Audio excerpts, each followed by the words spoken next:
Well, thanks for staying with us. Yeah, so this this was a great is conversation. I enjoyed. Absolutely. Customer Service Week.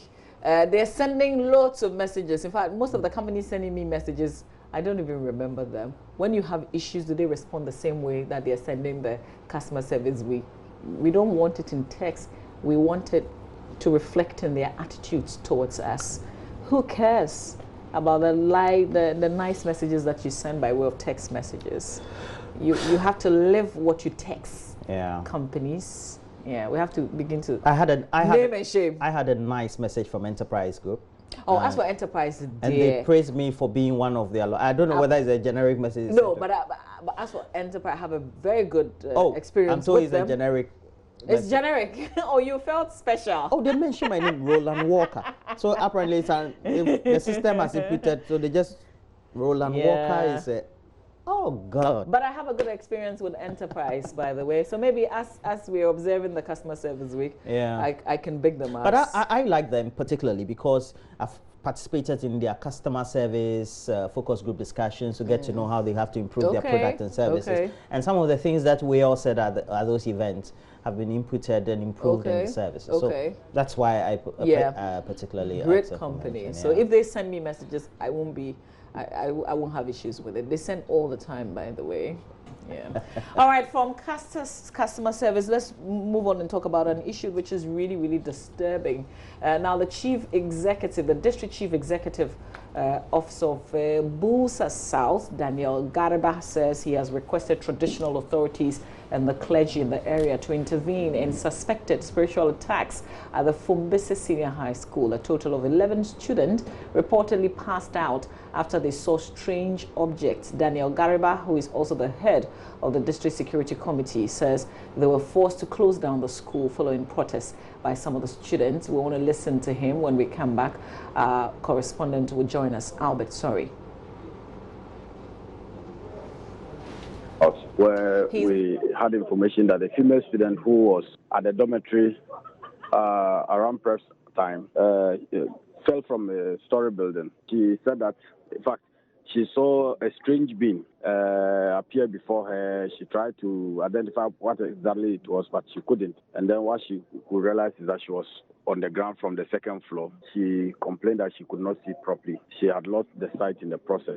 Just the same night, when she shouted and they ran out, 8 other girls collapsed, and they were also rushed to the hospital and resuscitated and were discharged the following morning. So another incident happened the night of the event, where male students went on rampage, attacking watchmen. The headmaster's watchman was attacked. The house mistress's house was attacked, and some other properties were vandalized in the process. Somewhere around 12 to 1 that we heard that some other students were also fallen. About 10 of them were taken to the hospital and were also taken care of. So given the situation in which it was, the Director of Education, conferring with the Regional Director, came to the conclusion that it was better we close it down. Some of them said that in an attempt to enter their dormitories, you just get weak and fall. And that's the explanation all of them gave. The doctors point anything medically related to those who were collapsing? Not exactly. Actually, suspected was that because of the fear factor that had ensued there the previous night. Do you suspect anything spiritual? We can't rule that out. We're living in a physical and spiritual world, so that much we can't rule it out. So even as a result of that, I have engaged traditional rulers, the landowners of the area as well, to look at it. I've also engaged the pastors council within the district to also take a religious look at it as well. So we need to approach it from all facets. If you say look at it, what specifically do you want them to do? Members of the clergy, you want them to pray? The traditional authorities, what exactly do you want them to do? Yes, the traditional authorities they can also look at it from the traditional point of view. I am told by a former headmaster of the school that it ever happened, and they brought in the traditional authorities to come and do some purifications around the same environment where the girls are today. So we can't rule spiritual implications out of it. That's the Builsa South DCE. He's also the district security, the head of the district security committee, Daniel Garibade, speaking to my colleague Maxwell Agbagbawa. Our Upper East Regional correspondent Albert Sori joins us via Skype for a conversation on what is turning out to be rather very strange. It's very mysterious and all. Albert, good morning to you. Give us the backstory. First of all, describe the school to us.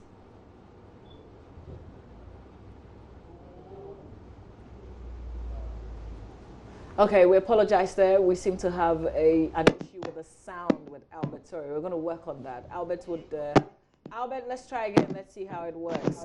Albert, can you hear me? Yes, we can hear you absolutely. You're clear. back now. Yeah. I was asking for you to describe the school, Fumbisi Senior High School. Yes, so as I was saying that you would see from the visuals you just showed on the screen that this is a school that is not fenced or walled. And the dormitories and the classrooms are just, you know, standing there. And so you can walk into the school as and when. Anybody can walk into the campus of the school at any time. That is one thing I have noticed. And they also do have security people, watchmen in the school.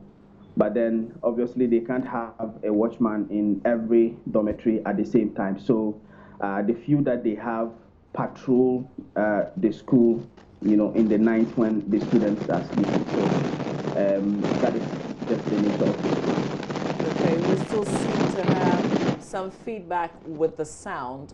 Hopefully, it gets stable. But Albert, so, you know, the story says the students saw strange things and they started reacting rather strangely. What did they see? And is it only girls involved?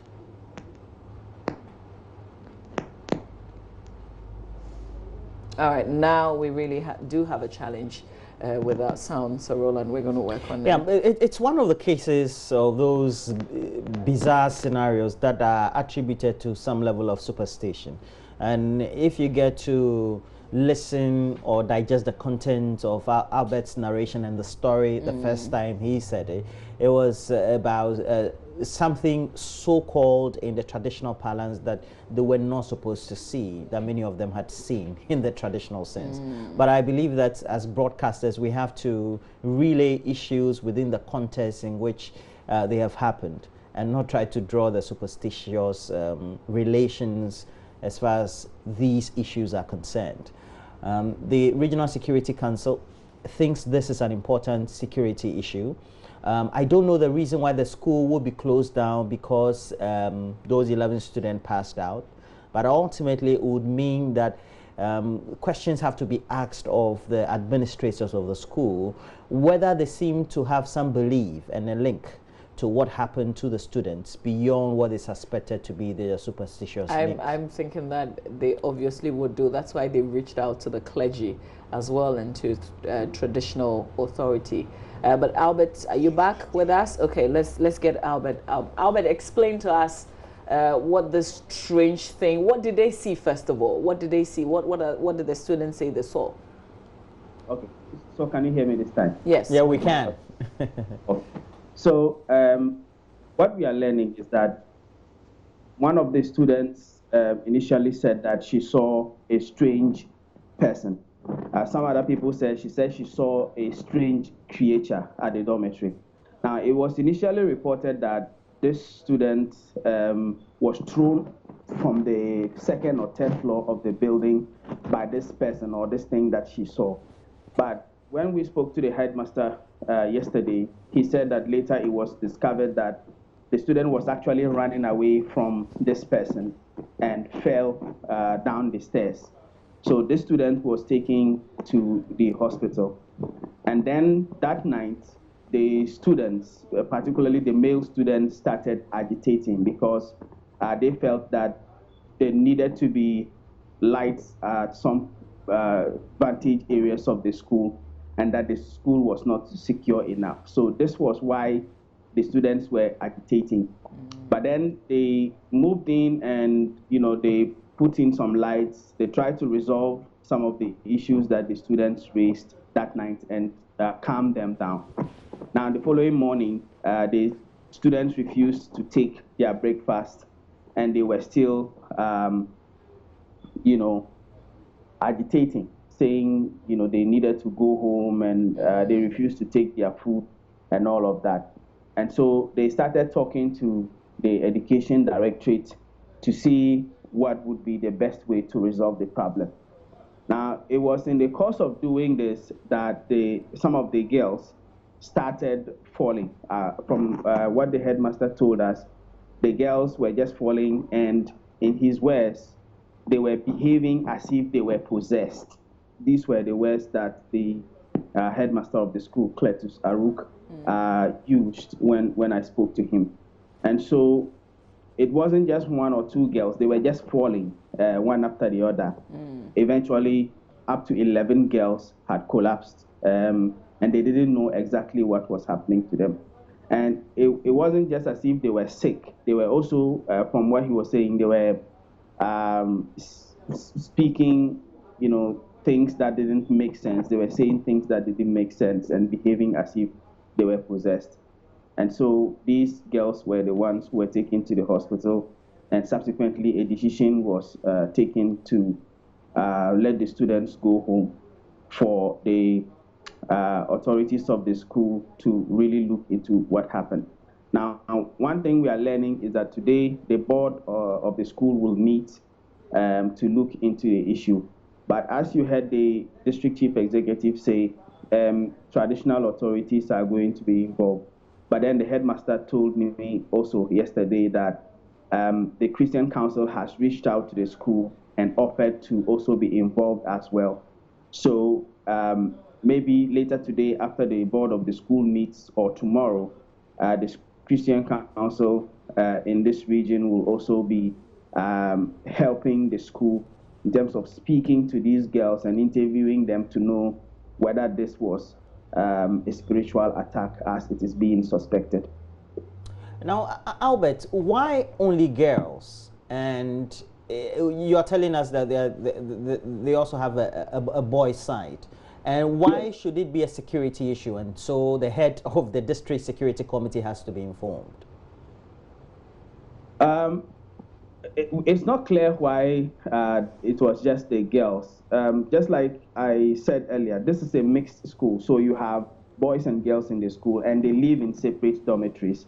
And it appears that this person, or whatever this thing is, carried out the attack at the girls' dormitory.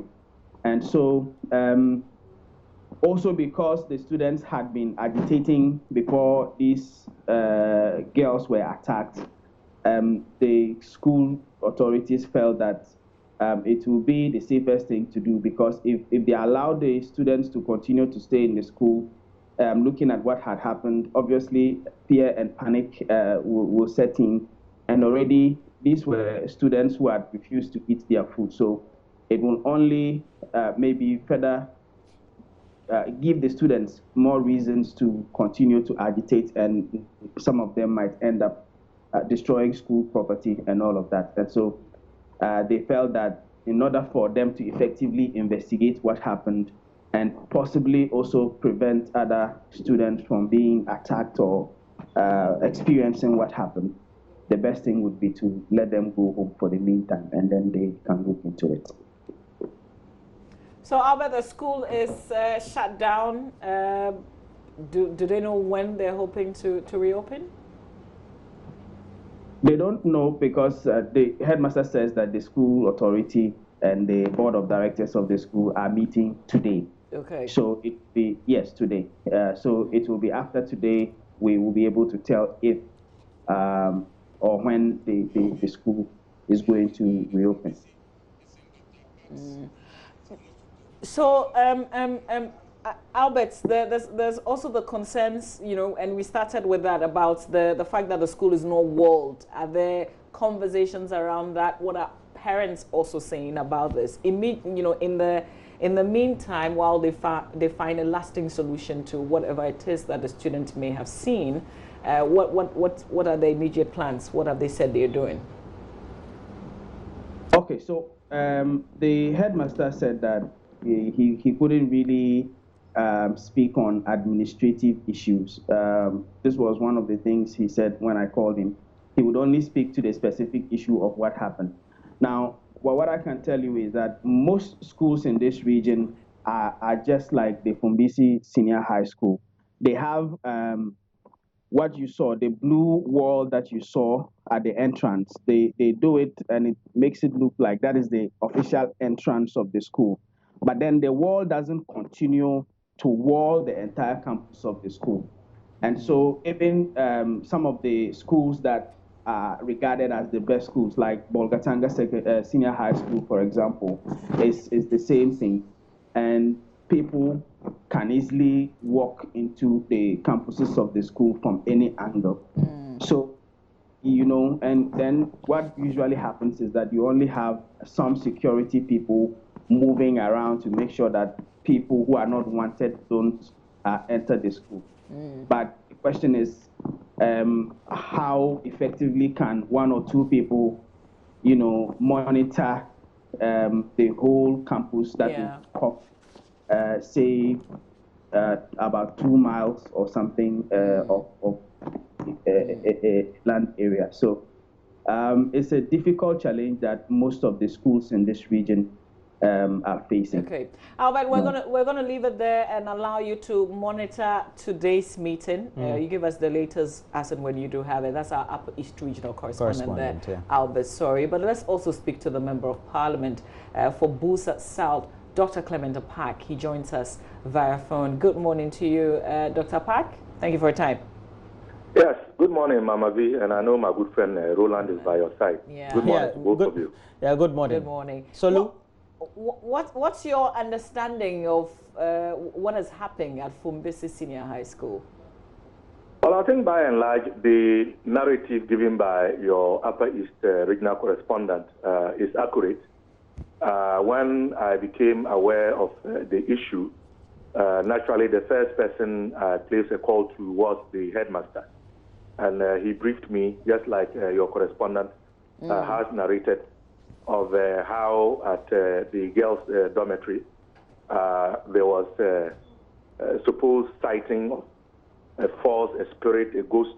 It's difficult to define because nobody really knows. And I believe this caused some level of fear and panic. And as a result of that, one of the girls jumped up from the second floor, fell.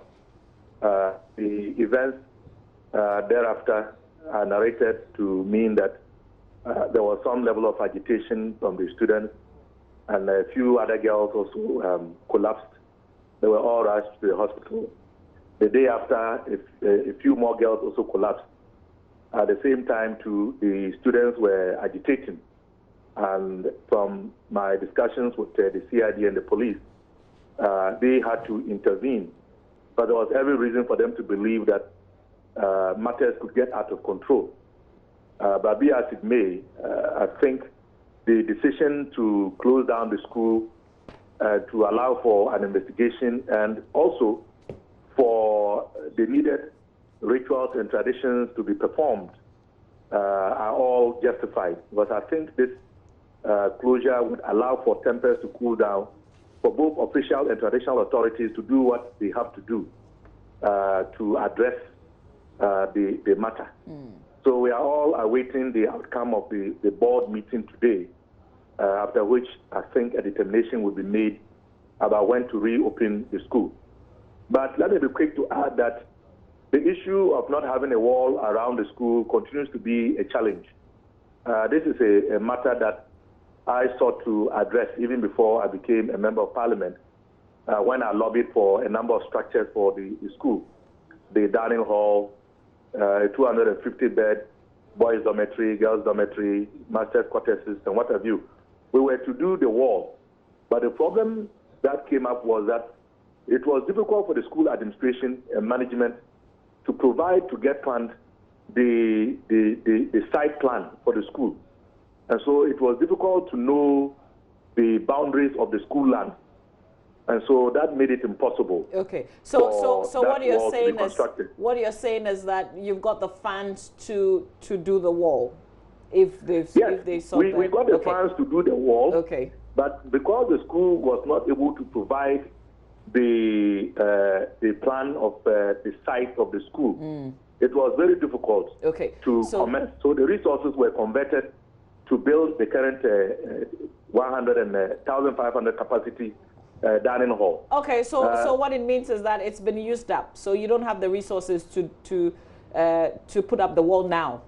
No, not now. But even if it is to happen, we must make sure that we have the site plan before that can happen, because it's difficult to be certain about the boundaries of what you are going to wall, so to speak. All right. But that has also created the challenge of encroachment, if I may add. Okay. But Dr. Park, let's stay with the girls and the collapse. Roland has a quick question on that. Yeah. Very well. In your interaction with the headmaster, did you get the observation or feeling that the girls' collapse or passing out could be linked to some fear or trepidation they have over the sighting firsthand of the first person and subsequently what they may have heard subsequently, instead of just a direct spiritual attack? Well, the headmaster is as confused as you and I. Because on the one hand, there is no reason for us not to believe that the girl falling down and the narrative that it was a ghost could have some psychological effect on the other colleagues who passed out the same night. But the issue then becomes a lot more confusing when you consider the fact that a day after, in broad daylight, at least about 6 or so girls also were behaving strangely and erratically. And from the headmaster's narrative, some of them were rolling on the ground, behaving as though they were possessed. Some, even as he said, were behaving as if they had, some, if you like, spirit that had entered them. And even when, teachers and others sought to hold them and to take them to the hospital, some of them were trying to even fight them off and even bite them. So when you consider the fact that additional girls behave strangely a day after, then it also raises a number of other issues. So we cannot be certain as to whether it is indeed the psychological effect of seeing a ghost, or it is indeed the case that there is some evil spirit that has come to reside in the campus and perhaps is causing these types of unusual behavior. And that is why, from the onset, I talked about the official and traditional. Because we are a very traditional people. Anyone who knows the Builsa people and our traditions and our culture, we are a very traditional people. By and large, we have adopted Christianity and Islam, but many still follow their ancestors. We perform the traditional rituals of libation and sacrifices and what have you. So it will be very important in all of this to also engage the traditional custodians of the land that is hosting the school, so that if they also have to perform some other rituals, they should. If for nothing at all, it can also have a psychological effect on the students, believing that the owners and custodians of the land have also come to perform their rituals. And I think we must also engage the Christian and Muslim community leaders in the district as well. So it must be a holistic approach to a matter that we cannot all fully understand. And as we wind down this conversation, since you also tend to believe the importance of the traditional spirits in the context of the traditional religion and its existence, if you take the phenomenon as it happened in the school outside of the school walls and into a community setting, is this something that is not too strange to you? sighting unidentified objects, and subsequently people collapsing, etc.? Well, I don't know of the collapsing aspect, but I know that in Builsa folklore and tradition, and even many of our stories, ghosts feature very prominently. And growing up as a young kid, a young man myself, even at secondary school, I attended the Sandema Secondary Technical School, which is actually in the Builsa North District. It was not uncommon for stories of ghost sightings to come up. Did you see one yourself? For those who may have seen the ghost to be said to have behaved strangely. So within the context of Builsa tradition and culture, the concept of ghost and the sighting of ghosts is not alien. That much I can say. You're an anthropologist, I know. And growing up in the area, have you sighted some ghosts yourself? And in the context of anthropology, how does that also play a role in our tradition and culture? Well, for myself, I have not sighted one, but I have been in class and I've had mates and colleagues and I've had friends in my own village of Dominga who have told stories of sighting ghosts and have told stories of relatives sighting ghosts. But from the anthropological perspective, definitely it is not alien. Different people, based on their cultures, their histories, and their traditions, have certain understandings of the functioning of the world. And it is cross-cultural, it is global. When we talk about the existence of spirits and how spirits can have influences on the behavior and lives of those of us in the physical realm. So from the anthropological perspective, it is also perfectly understandable. And it is indeed quite possible that this could have been the case. But as to whether I have experienced it or seen it myself, that has not happened. So I can't speak from a personal perspective. Okay. Dr. Park, can we move from spirits and ghosts? We will certainly keep an eye on that. Albert's our colleague will keep an eye on that.